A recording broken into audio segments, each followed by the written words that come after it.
तो हम लोगों ने कल आउटपुट डिवाइसेस पढ़े थे। तो आउटपुट में मैंने बताया एक सॉफ्ट कॉपी होता है, एक हार्ड कॉपी होता है। बात हमारी हुई थी कि हार्ड कॉपी यानी जो प्रिंट करेंगे, छाप के दिखाएंगे रिजल्ट। तो इसमें मैंने बात की थी दो प्रकार के आते हैं, एक प्रिंटर होता है और एक प्लॉटर होता है। देखिए, इन प्रिंटर्स के बारे में हमने बात कर रखी है। अगर आप लोगों को नहीं पता हो तो हमारे पिछले वीडियो पे जाइएगा, वहाँ पे सारा बताया गया हुआ है। आज हम आपको बताते हैं प्लॉटर के बारे में। देखिए, प्लॉटर का काम भी यही है कि ये हार्ड कॉपी आउटपुट डिवाइस होता है, मतलब ये भी छापने का ही काम करता है। बट प्रिंटर और प्लॉटर में क्या डिफरेंस है? देखिए, प्लॉटर एक बहुत ही बड़े साइज़ का मशीन होता है जिसमें हम जाके प्रिंट करते हैं। बड़े बड़े साइज़ के बैनर, पोस्टर, स्टिकर्स, ये सब प्रिंट होता है। और एक चीज़ आपको और बता दें, इट कैन नॉट प्रिंट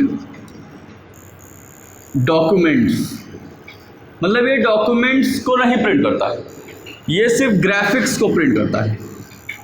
तो ग्राफिक्स का अगर बेस्ट क्वालिटी प्रिंट लेना होता है, वो भी लार्ज साइज़ का प्रिंट लेना होता है, तो हम लोग कौन सी डिवाइस यूज़ करते हैं? प्लॉटर का। ठीक, अब बढ़ते हैं हम अगले टॉपिक पे। देखिए, इनपुट डिवाइस हुआ, आउटपुट डिवाइस हुआ। अब इसके बाद हम किस डिवाइस पे पहुँचे हैं? स्टोरेज। अच्छा, कंप्यूटर में दो प्रकार की मेमोरी होती है, हम सब ने कहीं ना कहीं सुना होता है, एक प्राइमरी और एक सेकेंडरी। तो आपको मैं कंफ्यूजन ना रख के एकदम क्लियर करूं, ये जान लीजिए, जिनमें स्टोर होता है परमानेंट स्टोर हो जाएगा। जब तक आप या कोई और डिलीट नहीं मारेगा, अपने आप लॉस नहीं होगा। ऐसे स्टोर करने वाले जो जितने भी यंत्र होते हैं वो सब किस मेमोरी में आते हैं? सेकेंडरी मेमोरी में आते हैं। देखिए, प्राइमरी मेमोरी है, उसका एक अलग काम है, वो अभी आगे आएगा। अभी आप ये जानो, जिनमें स्टोर होता है उन सबको हम किस में रखते हैं? सेकेंडरी मेमोरी में रखते हैं। ठीक, अच्छा, मैंने यही लिखा है कि ये जो डिवाइस हैं, इनका यूज़ करके हम कोई भी डेटा, कोई भी प्रोग्राम या कोई भी सॉफ्टवेयर स्टोर करते हैं परमानेंटली फॉर फ्यूचर यूज़। अगर आपको भविष्य में काम है तो आप उसमें स्टोर कर देते हैं। अच्छा, जिन यंत्रों में स्टोर होते हैं उन सबको हम स्टोरेज डिवाइस या सेकेंडरी मेमोरी कहते हैं। अच्छा, एक चीज़ और, ये नॉन वोलाटाइल होते हैं। देखिए, ये दो फैक्टर्स हैं, बहुत कंफ्यूज करते हैं, एक वोलाटाइल होता है और एक नॉन वोलाटाइल होता है। तो आपको मैं बता दूं कि ऐसी कोई मेमोरी जिसमें डेटा जो स्टोर है लाइट जाने पे गायब हो जाए, तो हम कहेंगे कि वो वोलाटाइल। और आप जानते होंगे, कंप्यूटर में कोई चीज़ अगर हमने स्टोर कर दी, वो सेकेंडरी मेमोरी में चला गया, स्टोरेज में चला गया, तो लाइट आने जाने से कोई मतलब नहीं होता है, वो डेटा स्टोर रहेगा। तो वही मैंने लिखवा दिया है कि ये जो स्टोरेज होते हैं ये सब नॉन वोलाटाइल होते हैं। नॉन वोलाटाइल मतलब इसमें डेटा रहेगा, यहाँ तक कि पावर आपकी फेल भी हो जाती है फिर भी डेटा रहता है। तो ये सब ट्रू फॉल्स वगैरह में बहुत कुछ आ जाता है। ठीक, अच्छा, स्टोरेज तो बहुत सारे डिवाइस हैं, लेकिन स्टोर करने की टेक्नोलॉजी सिर्फ 3 है। तो कोई भी स्टोरेज होगा वो तीनों में से किसी एक टेक्नोलॉजी पे ही काम कर रहा होगा। टेक्नोलॉजी में या तो वो मैग्नेटिक होगा, या तो वो ऑप्टिकल होगा, और या तो वो फ्लैश होगा। अब मैग्नेटिक का मतलब जिसमें कुछ चुंबकीय पदार्थ हों। मैं आपको बताऊं, एक केमिकल होता है फेरिक ऑक्साइड, या एक होता है क्रोमियम डाइऑक्साइड। ये दोनों केमिकल जो होते हैं ये सब मैग्नेटिक होते हैं, इनमें चुंबकत्व होता है। तो उन केमिकल्स पे डेटा अगर स्टोर कर रहा है तो वो टेक्नोलॉजी कौन सी कहलाएगी? मैग्नेटिक। इसका आपको एग्जांपल मैं दूं, इसके 3 डिवाइसेस हैं। पहले याद करिए, जब सीडी डीवीडी नहीं आया था तो हम लोगों के पास टेप रिकॉर्डर, वीडियो कैसेट चलते थे, तो उसमें रील लगी होती थी। उसी रील को हम टेप कहते थे और वो मैग्नेटिक होता था। आपको याद होगा, जब वो शुरू में स्टार्ट होता था तो वहाँ पे वाइट होता था, और फिर कुछ देर के बाद वो डार्क ब्राउन या ब्लैक होता था। वहीं से उस पर मैग्नेटिक मटेरियल का लेप चढ़ा होता था और वहीं से गाना या वीडियो स्टोर होता था। तो ये जान लीजिए, जिसमें कुछ केमिकल होंगे, मैग्नेटिक केमिकल का लेप होगा, उस पर डेटा स्टोर होगा। ऐसे डिवाइसेस किस कैटेगरी में आएंगे? मैग्नेटिक में आएंगे। तो ऐसा किस में होता है? मैग्नेटिक टेप में था। फिर फ्लॉपी आई थी, फ्लॉपी गोल गोल मैग्नेटिक टेप, उसके ऊपर कवर रहता था। ठीक, और एक हार्ड डिस्क है। अच्छा, हार्ड डिस्क की बात करूं मैं तो आपके कंप्यूटर के अंदर जो स्टोरेज लगा है वो हार्ड डिस्क है। जिन लोगों ने खोल के मशीन देखी होगी, हार्ड डिस्क ऐसे दिखती है, ऐसे।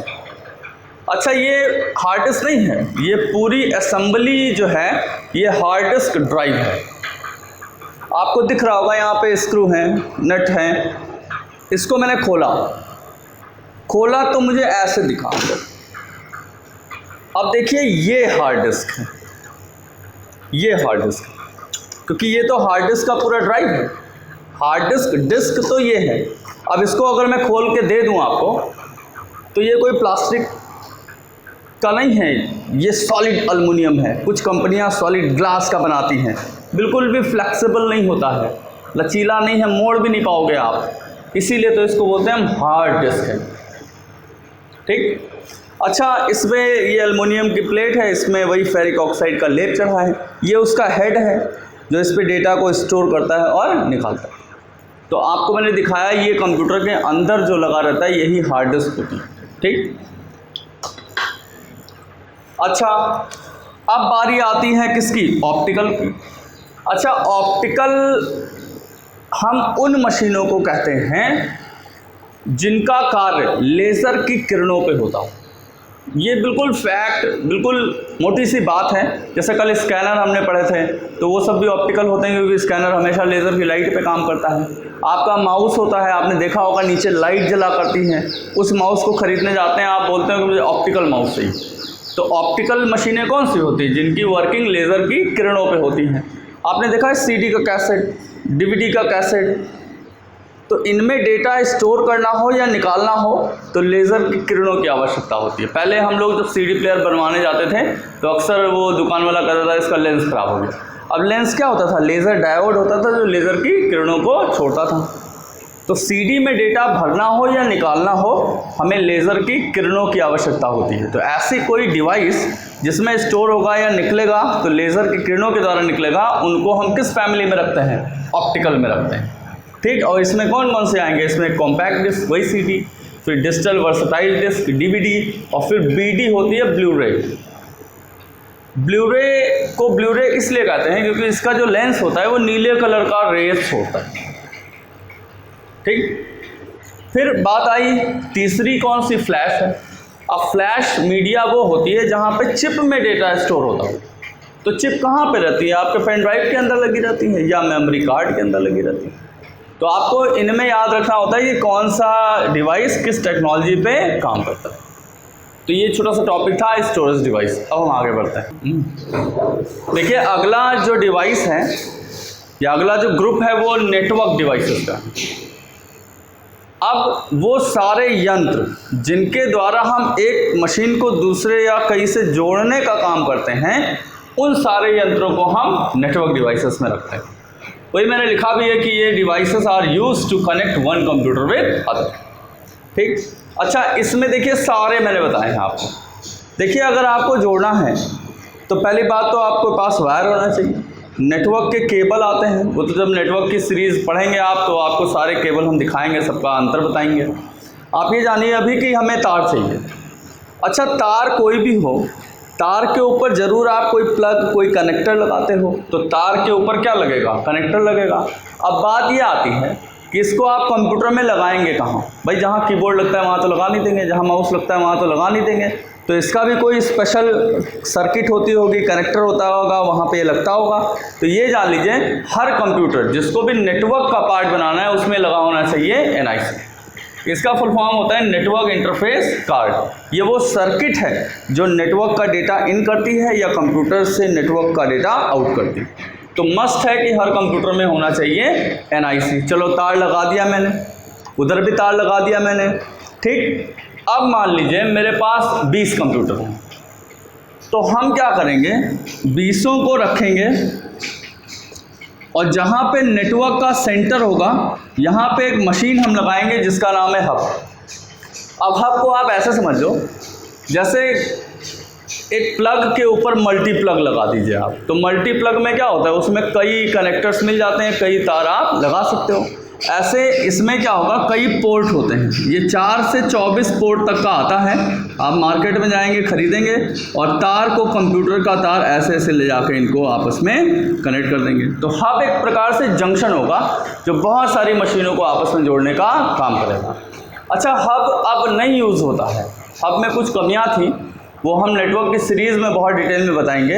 अब जान लीजिए, आज जान लीजिए, हब नहीं यूज़ होता है। अब हब के जगह पे यहीं पे हम लगाते हैं स्विच। स्विच थोड़ी सी इंटेलिजेंट होती है, हब से तेज़ काम करती है, इसलिए आज के सिनेरियो में हब ना यूज़ होकर वहाँ पे स्विच लगती है। ठीक। अच्छा, मान लीजिए मैंने एक नेटवर्क इस रूम में क्रिएट किया, एक नेटवर्क कहीं दूसरे रूम में क्रिएट किया सेम बिल्डिंग में, तब एक नेटवर्क अलग हो गया, दूसरा नेटवर्क अलग हो गया। अब इन दोनों नेटवर्कों को आपस में जोड़ना है तो हम लगाते हैं ब्रिज। ब्रिज का मतलब ही पुल होता है, और पुल का काम ही होता है नदी के दो किनारों को आपस में जोड़ता है। तो ऐसे ही एक डिवाइस आती है ब्रिज, जो दो अलग अलग लैन, लोकल एरिया नेटवर्कों को आपस में जोड़ने का काम करती है। ठीक। अच्छा, अब मान लीजिए एक नेटवर्क आपका गोंडा या यूपी में है, एक मान लीजिए बेंगलोर या दिल्ली में है।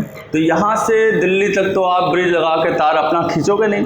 तो जब डिस्टेंस बढ़ जाता है तो हम अपने चैनल यूज़ नहीं करते, तब गवर्नमेंट चैनल हम यूज़ करते हैं। जैसे टेलीफोन लाइन, टेलीफोन लाइन आप जानते हैं पूरे इंडिया भर में फैला हुआ है। तो हम जैसे ही टेलीफोन लाइन के द्वारा जोड़ने लगेंगे कंप्यूटर को, तो हमें कंप्यूटर में लगाना पड़ेगा मॉडेम।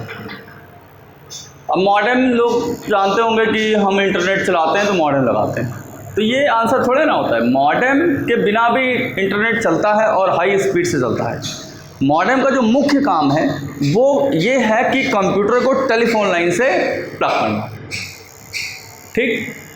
अच्छा, टेलीफोन का लाइन जो होता है वो एनालॉग सिग्नल पे काम करता है और कंप्यूटर में हमारे 0-1 का सिग्नल होता है। तो ये मॉडेम का ही काम है कि 0-1 के सिग्नल को तरंगों में बदलना। फिर टावर जब अगले मशीन पे पहुंचेगा तो उसने भी तो मॉडेम लगा रखा होगा, तो उस मॉडेम पे रिसीव होगा एनालॉग, तो फिर वो कन्वर्ट मार देगा 0-1 में, तब कंप्यूटर के अंदर जाएगा, प्रोसेस होगा। तो मॉडेम का मेन काम टेलीफोन लाइन से प्लग करना होता है, और वो भी उस टेलीफोन चैनल से जो एनालॉग सिग्नल पे काम करता है, क्योंकि ये डिजिटल को एनालॉग में और एनालॉग सिग्नल को डिजिटल सिग्नल में बदलने की क्षमता रखता है। ठीक। अच्छा, टेलीफोन के द्वारा मान लीजिए हमने मॉडेम लगाया, कंप्यूटर से डेटा निकला मॉडेम पे। अब आपने ईमेल किया अमेरिका, तो मॉडेम से जब निकलता है तो आपके नियरेस्ट टावर पे जाता है, जो टेलीफोन के टावर लगे रहते हैं, और उन टावरों पे रखा रहता है राउटर। राउटर को आप ऐसे मान लो कि एक ट्रैफिक का सिपाही है, वो ट्रैफिक को देख के रास्ता बताता है। रूट माने रास्ता होता है, और आर लगा दिया, राउटर माने रास्ता बताने वाला हो गया। तो राउटर टावरों पे रखे रहते हैं, जो ट्रैफिक के लोड को देख के और रास्ते के लोड को देख के अलग अलग रास्ते से डेटा को सेंड कराते हैं। देखिए, डेटा जब चलता है ना तो उसके पास एड्रेस होता है, और राउटर रास्ता बताते रहते हैं, फटाफट डेटा आपका पहुंच जाता है। ठीक। अच्छा, अभी मैंने बात की थी राउटर क्या करेगा, ये बेस्ट रास्ता बताएगा।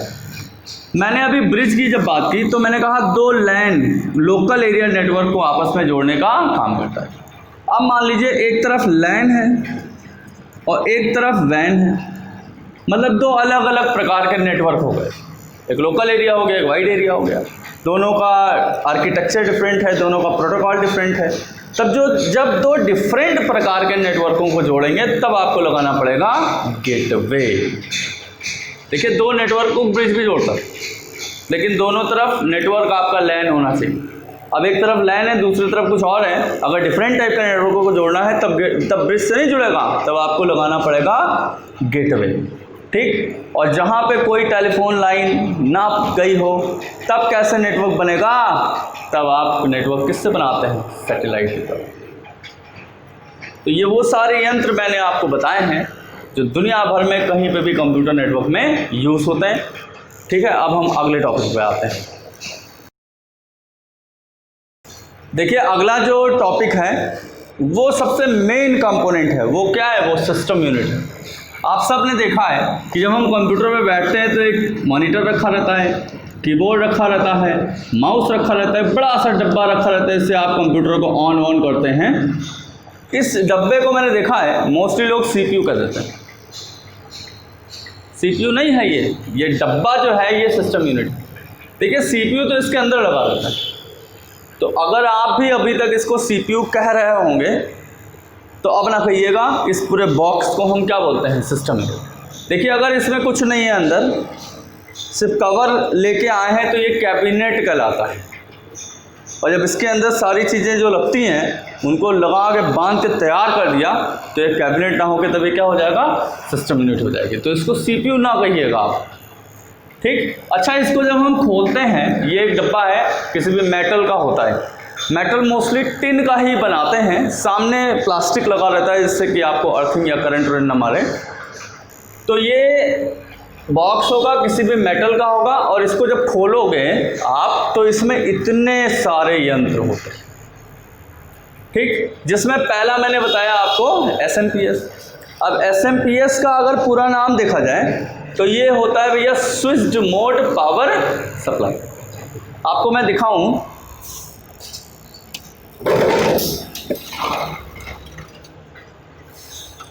ये एक मशीन है और इसमें देखिए यहाँ पे एक डब्बा लगा हुआ है ये, और आप देखिए यहाँ पे लिखा हुआ है AC इनपुट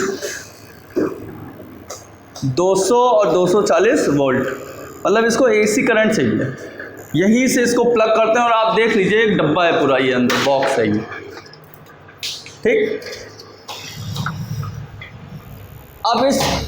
अब इस बॉक्स का काम क्या है, मैंने आपको पहले ही दिन बताया था। कंप्यूटर एक डिजिटल मशीन है, इलेक्ट्रॉनिक मशीन है जो DC करंट पे काम करती। तो आपने देखा इसको तो AC चाहिए, तो यही पार्ट है, यही पावर सप्लाई है जो इस AC करंट को कन्वर्ट मारती है DC में, तब सारे पार्ट में सप्लाई होता है। तो पावर सप्लाई जो हमारे कंप्यूटर में होती है, अंदर जो लगी होती है, उसका नाम क्या है, SMPS है, ठीक। और इसका काम क्या होता है, ये AC करंट को DC करंट में कन्वर्ट कर देता है, फिर सारे पार्ट में अंदर सप्लाई देता है, ओके। फिर आती है बारी किसकी, मदरबोर्ड की। अब आपको मैं दिखाऊं, ये मदरबोर्ड है, ये आपके कंप्यूटर का मदरबोर्ड। देखिए आपके कंप्यूटर में बहुत सारे यंत्र हैं, तो सारे सब इसी पे आके अटैच होते हैं। कहते हैं ये जंक्शन है सारे कंपोनेंट का, अंदर वाले सारे पार्ट तो इसमें लगते ही लगते हैं। जो आप कीबोर्ड, माउस, प्रिंटर, स्कैनर, जो चीज़ें बाहर से आप लगाते हैं, अब देखिए यहाँ पे पोर्ट्स हैं और ये सब वहाँ पे लगते हैं। तो चाहे वो इंटरनल पार्ट हो, चाहे वो एक्सटर्नल पार्ट हो कंप्यूटर का, सब आके इसी सर्किट बोर्ड पे ज्वाइन होता है, इसीलिए इस सर्किट को हम मदरबोर्ड कहते हैं, ठीक। तो अगर मदरबोर्ड के बारे में क्या बोलते हैं आप, जंक्शन ऑफ ऑल कंपोनेंट्स, सारे कंपोनेंट्स का जंक्शन है। और इसको PCB भी कहा जाता है। तो ये प्रिंटेड सर्किट बोर्ड होगा, प्रिंटेड सर्किट बोर्ड होगा, ठीक। अच्छा,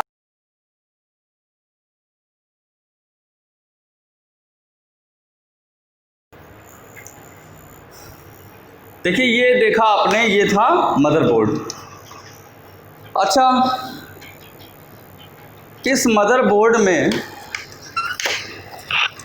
कहीं मुझे टेलीफोन का तार लगाने वाला सॉकेट मुझे नहीं दिख रहा है कि मैं मॉडेम हो तो मैं टेलीफोन का तार प्लग करूं। तो अगर इसमें नहीं है तो या तो आप नया मदरबोर्ड खरीदिए जिसमें मॉडेम की सर्किट लगी हो, या आप एक काम करिए, ऐसा एक डॉटर बोर्ड खरीदिए। अच्छा, ये डॉटर बोर्ड इतने बड़े आते हैं, तो ये डॉटर बोर्ड काहे का है ये कैसे पता लगता है, ये इसके कनेक्टर को देख के पता लगता है। आप देखिए, अगर इसको ध्यान से देखिए तो यहाँ पे टेलीफोन बना हुआ है, यहाँ पे लिखा हुआ है लाइन 1, लाइन 2। और हमें करना क्या होता है, हम अपने मशीन को खोलते हैं, और इस डॉटर बोर्ड को ऐसे लेते हैं और यहाँ पे एक्सपेंशन स्लॉट होते हैं। ये शायद इसीलिए होते हैं कि कंप्यूटर में फीचर्स बढ़ाने हों आपको, तो आपको अलग अलग डॉटर बोर्ड खरीदिए और ऐसे प्लग कर दीजिए, ऐसे। इसमें कोई स्क्रू कुछ टाइट वाइट नहीं करना है आपको, ये कनेक्ट हो गया। और आप देखिए मशीन में जहाँ पे आपको कीबोर्ड माउस वगैरह लगाने के लिए पोर्ट मिलते हैं, वहीं पीछे ये भी मिल जाएगा। अब आप टेलीफोन का तार यहाँ पे प्लग कर देंगे, आपके कंप्यूटर में एक कैपेबिलिटी बढ़ गई, आपका कंप्यूटर में मॉडेम भी आ गया। तो ऐसे हर एक काम के लिए अलग अलग छोटे छोटे डॉटर बोर्ड्स आते हैं जिनको आप कंप्यूटर में लगाते रहिए। एक्सपेंशन स्लॉट पे लगते हैं, ये भी पूछा जाता है, और इनको लगा के आप अपने कंप्यूटर की सुविधाओं को बढ़ा सकते हैं, फीचर्स को बढ़ा सकते हैं। ठीक, तो हमने आपको बताया SMPS, हमने आपको बताया मदरबोर्ड और हमने आपको बताया डॉटर बोर्ड। अब सबसे मेन पार्ट कहते हैं कंप्यूटर का दिमाग। कंप्यूटर का दिमाग मैं बताऊं इसके नीचे लगा हुआ है, वो ये यहाँ पे लगा हुआ है प्रोसेसर, CPU जिसको आप कहते हैं, माइक्रो प्रोसेसर कहलाता है। मैंने इसको खोला मैंने, फिर बाहर निकाला तो मुझे ऐसा दिखा। देखिए ये CPU है, ये है आपके कंप्यूटर का ब्रेन। एक कंप्यूटर की पहचान इसी से होती है। लोग कहते हैं ना हमने i3 कंप्यूटर खरीदा है, हम i5 मशीन लेके आए हैं, हमारा मशीन तो डुअल कोर है, क्वाड कोर है, ऑक्टा कोर है। भैया ये सब कीबोर्ड माउस मॉनिटर की बात थोड़े हो रही है, ये सारी स्पेसिफिकेशन किसकी है? इसकी है। यही i3 होता है, यही i5 होता है, यही डुअल कोर होता है। तो एक कंप्यूटर की पहचान इस माइक्रो प्रोसेसर से होती है। अच्छा, यही बेचारा ब्रेन है, सारा काम कंप्यूटर में इसी को करना होता है। देखिए ये क्यों ब्रेन है, हम आपको बताएं। इसमें 3 चीज़ें होती हैं। इस माइक्रो प्रोसेसर में 3 चीज़ें होती हैं। एक कंट्रोल यूनिट होता है, एक अर्थमेटिक लॉजिक यूनिट होता है और एक मेमोरी यूनिट होती है। इन तीनों के कॉम्बिनेशन से बनता है आपका माइक्रो प्रोसेसर। जैसे ब्रेन का पहला काम हमारे शरीर पे कंट्रोल करना भी होता है, जिसको नर्वस सिस्टम कहते हैं आप। क्यों पैर में कांटा चुभता है, सिग्नल यहीं जाता है, झट से पैर उठा लेते हैं। तो आपके बॉडी पे पूरा कंट्रोल किसका रहता है? ब्रेन का। ऐसे आपके कंप्यूटर में बहुत सारे यंत्र हैं, वो सारे अच्छे तालमेल से काम करते हैं, तो उनको कंट्रोल भी तो कोई करता होगा। यही पार्ट है इसका, कंट्रोल यूनिट है, जो कंप्यूटर के सारे पार्ट्स, सारे डिवाइसेस, सारे ऑपरेशंस पे कंट्रोल रखता है। बस ये अपना कुछ नहीं करता है, बस सबको ऑर्डर करता है। आपने देखा होगा बैंक का मैनेजर कोई काम नहीं करता है, बैंक का कस्टमर का कोई काम नहीं करता है। क्यों? लेकिन कंट्रोलिंग सारी उसी की रहती है। क्यों? हमने देखा है जहाँ पे ऑर्केस्ट्रा होती है, जहाँ पे गाने वाने रिकॉर्ड होते हैं, बहुत सारे म्यूजिशियन बैठे रहते हैं, एक व्यक्ति पता नहीं क्या वो 2 डंडा लिए ऐसे ऐसे करा करता है और उसी के इशारे पे सब बजाते हैं।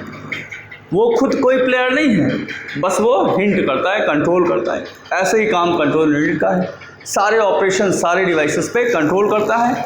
सारे यंत्र कंप्यूटर के इसी कंट्रोल यूनिट के ऑर्डर पे ही काम करते हैं। ठीक, अच्छा अब बात ये आई ALU क्या करता है। भैया इसका फुल फॉर्म ही बता देगा, इसका फुल फॉर्म ही बता दिया था, ये कंट्रोल यूनिट है और इसका फुल फॉर्म है अर्थमेटिक एंड लॉजिक यूनिट है। अब ये सारा कैलकुलेशन करेगा, चाहे वो अर्थमेटिक कैलकुलेशन हो, चाहे वो कोई तार्किक गणना हो। ठीक, और फिर ये क्या है भाई, इसमें जाएगा डेटा, कैलकुलेट होगा, तो अगर यहाँ कुछ कहीं स्टोर या रुकेगा नहीं तो लॉस हो जाएगा, तब कहाँ कैलकुलेट हो पाएगा। जैसे कैलकुलेटर में कुछ स्टोर नहीं होता है, लेकिन रुका तो रहता है। 2 + 2 करो 4 आता है, फिर उसमें +2 करो 6, पिछला आंसर रुका तो रहता है। तो ऐसे रोकना होगा ना डेटा को, रुकेगा नहीं तो कहाँ कैलकुलेट होगा। तो डेटा कैलकुलेशन के दौरान लॉस ना होने पाए, इसी के अंदर लगी रहती है मेमोरी यूनिट, या इनको हम कभी कभी रजिस्टर भी कहते हैं, रजिस्टर। ठीक, तो एक CPU के अंदर जो ब्रेन होता है उसमें 3 चीज़ें हैं। सारे ऑपरेशंस को कंट्रोल करने के लिए कंट्रोल यूनिट है, सारे कैलकुलेशन करने के लिए अर्थमेटिक एंड लॉजिक यूनिट है, और कैलकुलेशन के दौरान डेटा लॉस ना हो पाए, इसलिए इसी के अंदर मेमोरी यूनिट या रजिस्टर्स लगे रहते हैं। ओके, अब बारी आई प्राइमरी मेमोरी। तो आपने देखा SMPS, आपने देखा मदरबोर्ड, आपने देखा डॉटर बोर्ड, आपने देखा माइक्रो प्रोसेसर। ठीक, अब हम बताते हैं आपको प्राइमरी मेमोरी। जो अभी बात हुई थी ना सेकेंडरी मेमोरी और प्राइमरी मेमोरी, तो सेकेंडरी तो हमने पढ़ ली जिनमें स्टोर होता है। अब प्राइमरी क्या काम करेगी, थोड़ा सा ध्यान दीजिएगा। जैसे हम लोग जब पढ़ाई शुरू किए तो सबसे पहले हम कहाँ गए, प्राइमरी क्लास में गए। मतलब हम घर से निकले तो स्कूल के नाम पे प्राइमरी में गए हम। तो ऐसे ही ये जान लो, आप कंप्यूटर में आप कुछ भी डेटा देते हो, चाहे कीबोर्ड, माउस, स्कैनर, किसी भी द्वारा आपके द्वारा डेटा जाएगा तो पहले कहाँ पहुँचेगा, प्राइमरी मेमोरी में पहुँचेगा। जैसे हम पढ़ने गए पहले कहाँ गए, प्राइमरी में गए, ऐसे ही कंप्यूटर के अंदर जब डेटा जाएगा पहले कहाँ जाता है, प्राइमरी में जाता है। वहीं रुका रहेगा, सारा काम वहीं करेंगे आप। अगर आपने सेव स्टोर नहीं किया तो लॉस हो जाएगा, लाइट चली गई लॉस हो जाएगा। तो अगर आप चाहते हैं कि हमारा डेटा ये जो मैंने किया ये मुझे कल मिल जाए, तो तब आप इसको भेजोगे सेकेंडरी में। इसीलिए उसको सेकेंडरी कहा जाता है, क्योंकि बाद में जाता है। पहले कहाँ गया, पहले तो प्राइमरी में गया जहाँ पहली बार डेटा पहुँचा। ठीक, अच्छा, प्राइमरी मेमोरी के रूप में कंप्यूटर में दो चीज़ें होती हैं, एक रैम होता है और एक रोम होता है। रैम का फुल फॉर्म देखा जाए तो ये रैंडम एक्सेस मेमोरी है। मैं दिखा दूँ आपको, मेरे पास है, ये रैम है, देखिए 6 इंच के पटरी जैसा है ये, और ये इसके गोल्डन ये जो दिख रहे हैं ना, ये कनेक्शंस हैं, और ये मदरबोर्ड पे ही लगता है। देखिए यहाँ पे रैम स्लॉट है, ये देखिए, इनको हम रैम स्लॉट बोलते हैं। देखिए 2 है ना, क्यों 2 हैं, क्योंकि रैम तो आप अपने हिसाब से घटाते बढ़ाते रहते हो, तो एक ही रहेगा। अगर तो 1 GB का है तो 2 GB लगानी होगी, तो एक ही है तो इसको निकाल के दूसरा लगाना पड़ेगा। 2 है तो 1 GB का लगा, 1 GB और खरीद के बगल में लगा देते हैं, बढ़ जाता है। तो इसीलिए रैम के स्लॉट 1 से अधिक दिया जाता है मदरबोर्ड में। अब इसको लगाना बड़ा आसान है, देखिए इसमें कट होता है, ये देखिए कट है, और यहाँ मदरबोर्ड पे एक होल को फंसाने के लिए कट होता है। ये जान लीजिए कंप्यूटर में उल्टा कुछ लगता ही नहीं है, सीधा ही लगेगा।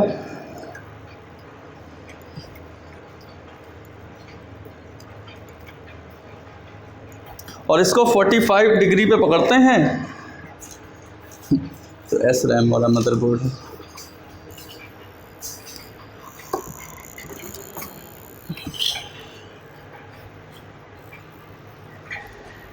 इसको हम ऐसे 45 डिग्री पे पकड़ते हैं,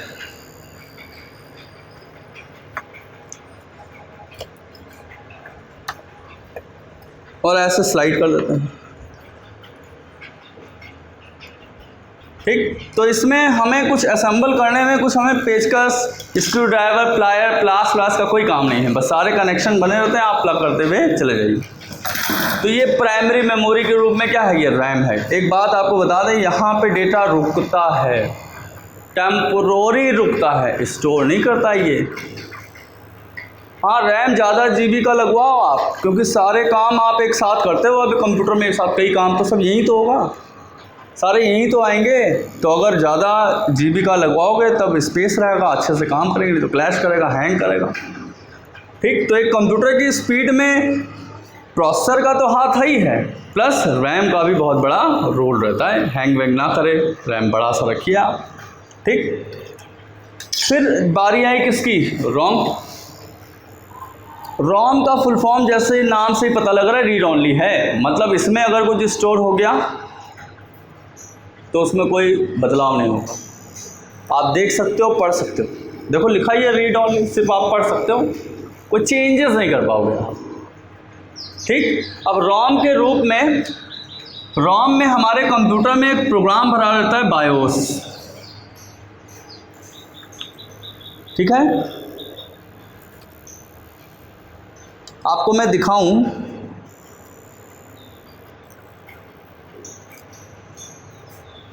अगर दिख रहा हो आपको तो यहाँ पे देखिए ये लिखा हुआ है बायोस।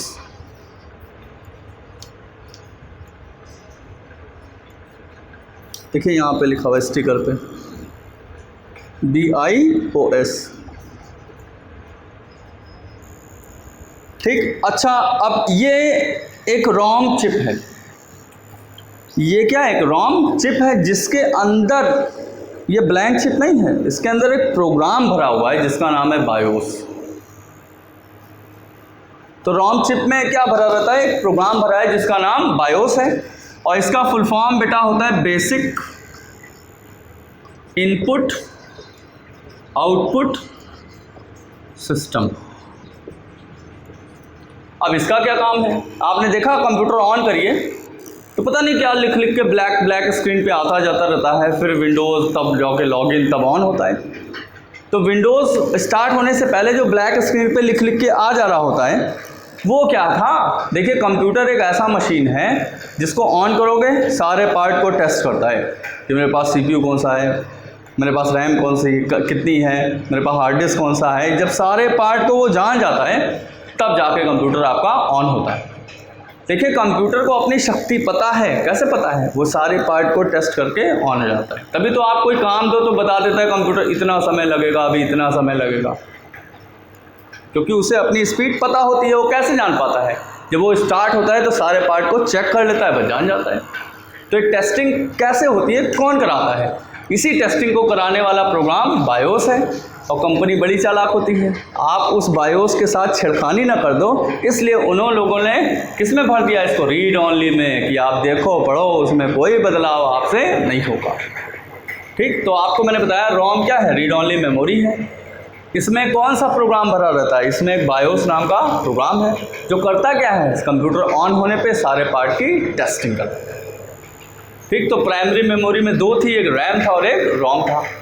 मैंने बात की रैम जो था ना, उसमें डाटा तभी रहता है तो लाइट है, लाइट जाते ही डेटा गायब हो जाता है, इसीलिए वोलाटाइल होती है। और ये तो नॉन वोलाटाइल है, इसमें कहाँ डेटा आने जाने, लाइट आने जाने से लॉस नहीं होता है। ठीक, अब हम आते हैं किस पे, कैश मेमोरी पे। देखिए हमने अभी बात की प्राइमरी मेमोरी, रैम और रोम बायोस तक की बात हमने कर ली। देखिए अब इसके आगे जो कैश मेमोरी है या सीमॉस हार्ड डिस्क, ये सब मैं आपको अगले वीडियो में बात करूँगा। हम चाहते हैं कि आपको एक दिन में हम उतना ही दें जितना आप आसानी से पढ़ के समझ के प्रिपेयर रेडी हो जाओ, हम ज़्यादा नहीं बताना चाहते। तो इतनी चीज़ों को आप बहुत ध्यान से इसको रिवाइंड करके, प्ले करके, बार बार प्लेबैक करके देखिएगा, डाउनलोड करके देखिएगा, क्योंकि ये सब बहुत इंपॉर्टेंट है। कंप्यूटर में ये सब बहुत इंपॉर्टेंट है, हर एग्ज़ाम में पूछे जाते हैं। और मैं आपको कोशिश कर रहा हूँ हर चीज़ें को दिखा के, हर चीज़ें बता के आपको बताऊँ। मैं लिखाने का काम उतना नहीं कर रहा हूँ, क्योंकि लिखा हुआ तो कहीं पे भी आप पा जाते हैं। आप समझिए, कॉन्सेप्ट समझिए। और मैं तो ये चाहूँगा कि आपके जितने भी फ्रेंड हों, दोस्त हों, जिन्हें कंप्यूटर सीखना हो, CCC करना हो या कोई भी आगे करना हो, वो लेवल करना हो, तो ये एक बेहतरीन फाउंडेशन देगा आपको ये मेरा वीडियो। तो ये सारे पार्ट आप देखते रहिए। आप किसी भी कहीं पे भी जाते हैं, आप बिल्कुल कंप्यूटर लिटरेट रहेंगे, कॉन्फिडेंस रहेगा, ये हमारा एश्योरेंस है आपसे। Thank you, have a nice day.